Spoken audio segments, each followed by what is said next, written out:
What's going on, housemates? It's Marcelo, and I'm recording this video only minutes after Arsenal's terrible 1-0 loss at home to West Ham.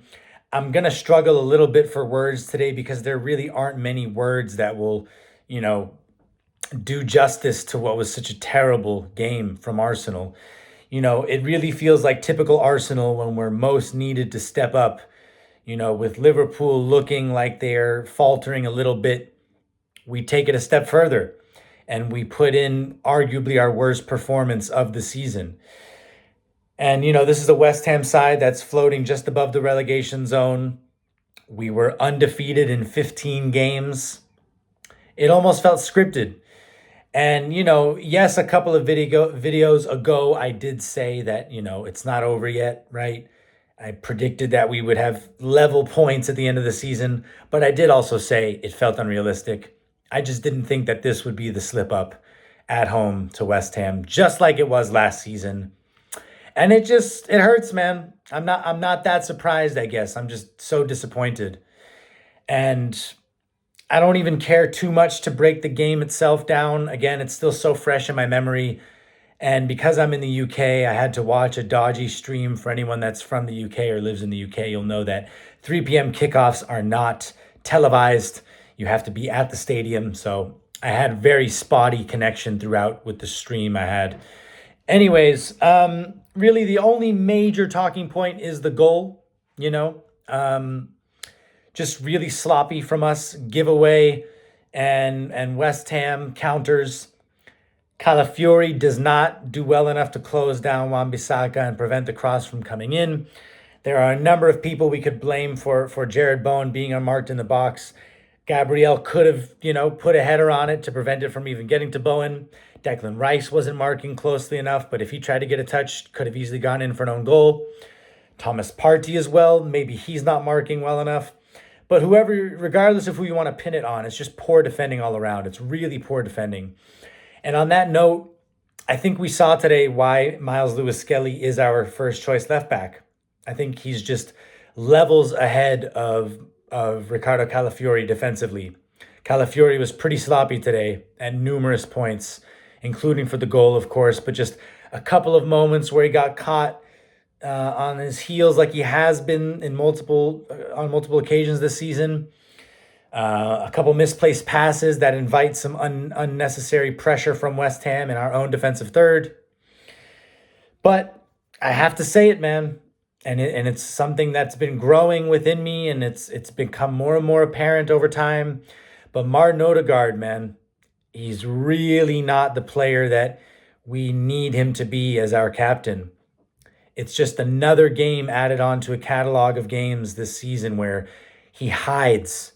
When we need our captain to step up most and be most influential, he just doesn't grab the game with his own hands and make something happen.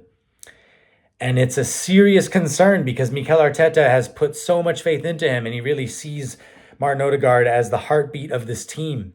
And when he's on it, he's capable of it. But it was just another game where he looks scared and he's not able to just drive forward and make brave decisions and move the ball forward. He's a little too cautious at times. And to be fair, yes, maybe he is held back by the fact, of course, that our starting front three is not fit and available right now, right? But Nwaneri's been our best player on the pitch since he's come into the side. So it's not like Nwaneri's not capable of doing something. Leandro Trossard has also been really good in the last couple of months, and he was looking most likely to make something happen, especially in the first half. So yes, Marino's a makeshift striker, but you just can't keep making excuses for Martin Odegaard. And I think that we really have to start bringing this conversation into the mainstream as to whether he should be our captain long term and whether he should be starting at right center midfielder. I know it's still going to be an unpopular opinion. And some of you will say I'm scapegoating him, I'm being reactionary. I'm really not, though, man. He's been in awful form for a couple months now, really since he came back from injury. And yes, we've had, some key attackers unavailable, really starting soon after he came back from injury. But I just can't keep making these excuses for him. But overall, right, collectively, we just were really poor. We continue to struggle in creating chances. And that's something that was apparent before all of these attacking injuries.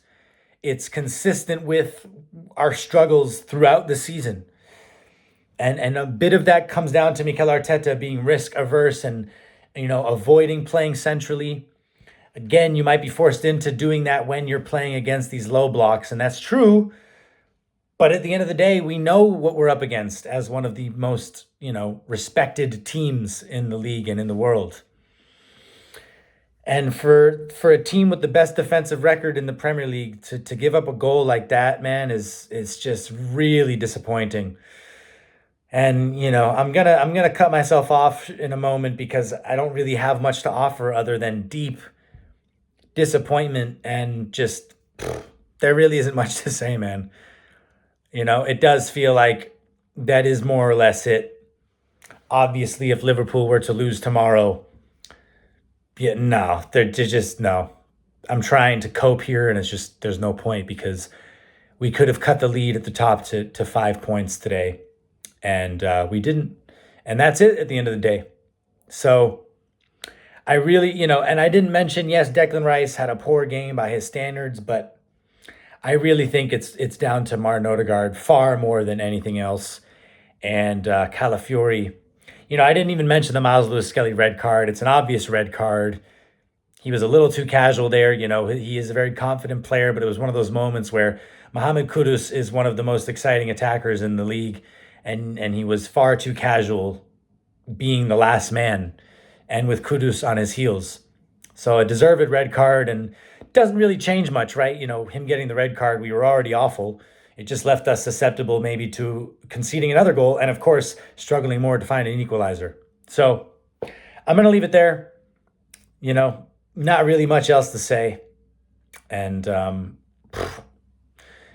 hate watch tomorrow won't even be relevant anymore because we didn't do our job. So it's just going to be a long few days before we go to Forest, and this was the last result we needed going into a really difficult away game at Nottingham Forest on Wednesday. So let me know what you think, and I'll be back with you in the next couple of days. So until then, come on, you Gunners, and peace.